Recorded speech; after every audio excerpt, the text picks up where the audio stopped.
This video is all about quadrilaterals, which, if you haven't come across this word, sounds really odd, and is pronounced quadrilaterals. And when you say it all together, then it all sort of merges into one. We've looked at triangles, and the word or the suffix tri meant three, and we saw that they had three sides. Well, quad means four, and in this context, it has four sides. Now, these sides don't always look the same. In fact, there's 6 different types of four-sided structure, and the four sides, we're talking about two-dimensional. So we haven't come on to solid shapes yet. So these are all flat structures and shapes that we're talking about. It's always good to know about these 6 different types because they'll come up in exams in all sorts of different ways. And each of these types has a special feature or special features, and I'm going to cover them with you now. So the first is a square, which I'm sure you've come across. And the feature of a square is that it has 4 sides of equal length. So this length is the same as that length, is the same as that length, same as that length. Now, because they've got 4 equal lengths, they have 4 equivalent angles. And for a square, these happen to be 90-degree angles. So the angles, the 4 angles are all the same, and they're all 90 degrees. Another thing about squares is that the opposite sides are parallel. So this side and that side is parallel, that side and this side is parallel. And this last point, diagonals bisect each other at right angles. So this is known as a diagonal. So, whoops, when you join, that's my drawing, when you join one into the other, that's a diagonal, that's a diagonal.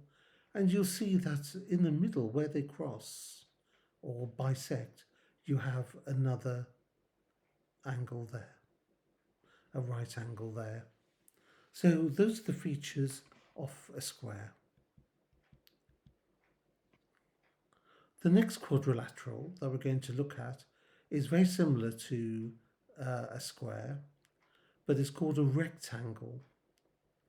And with a rectangle, if you remember the square, each of these sides is the same length. With a rectangle, 2 of the sides are the same length, but not all 4. So those are the same length, and these 2 sides are the same length. So these are 2 pairs. So this is one pair, and this is another pair. All of equal sides, the corresponding pairs. It has 4 angles, 4 internal angles, and all of these angles are right angles. And if you remember, you can tell this, that they're right angles from these little square blocks that you have there. Opposite sides are parallel. So it means that if you continue this line all the way up, they will never meet. There'll be parallel lines. And similarly, these lines here, if you continue those lines, they would be parallel lines as well. These are diagonals.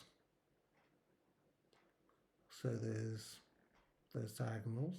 And the diagonals bisect one another in the middle here. So we've had the square, we've had the rectangle, and this seems a strange name if you haven't come across it. This is called a parallelogram. Parallelogram. And we've come across the term parallel before. So parallel are lines that never meet, they just go on, and they never bisect. So this has 2 pairs of equal size, like the rectangle.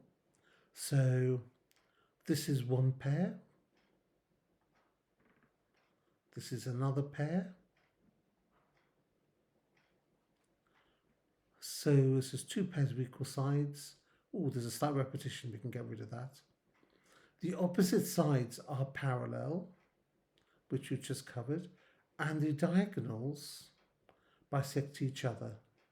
So this is the diagonal, and this is our diagonal. Now a parallelogram looks a bit like a rectangle that's been moved slightly, that distorted at the top.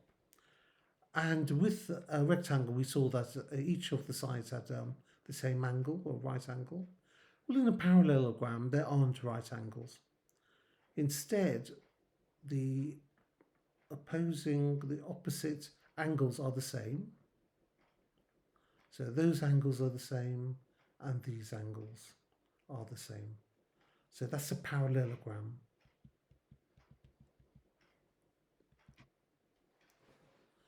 Now the fourth of these is called the rhombus. So it might be a new name to you. Now with the rhombus, it looks very much like a parallelogram, but the four sides are of equal length. So these sides are all of equal length.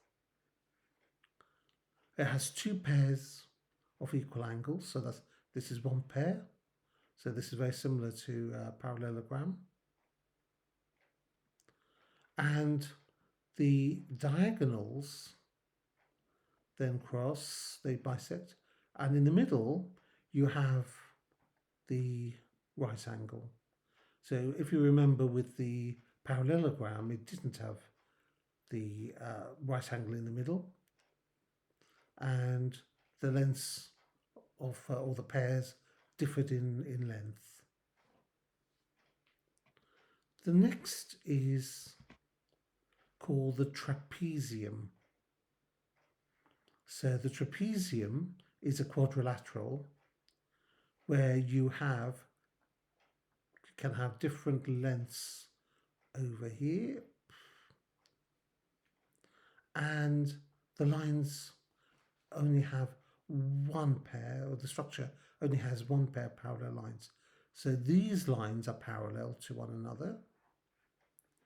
But these lines, if we were to draw them like that, they would eventually bisect at some point. So the trapezium only has one set of parallel sides. And then the final structure, final quadrilateral, is the kite. And this structure, I'm sure, looks very familiar to you. All flown kites at one stage. And it's four-sided, so it's quadrilateral. It has two pairs of equal sides.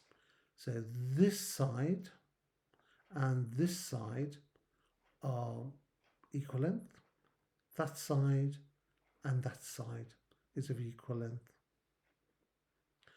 But it has one pair of equal angles. So this angle and that angle are the same. These angles differ from one another. If we joined up the diagonals, we can see that in the middle is a right angle. So there's a right angle here. So those are the 6 types of quadrilateral. And the important feature of all of them, and will help us in our calculation of angles inside quadrilaterals, is that the sum of all the interior angles in a quadrilateral is 360 degrees. So if you remember in a triangle, all the different triangles we had, it was 180 degrees. Here in a quadrilateral is 360. So please commit that to memory, as it'll be important when we do some calculations.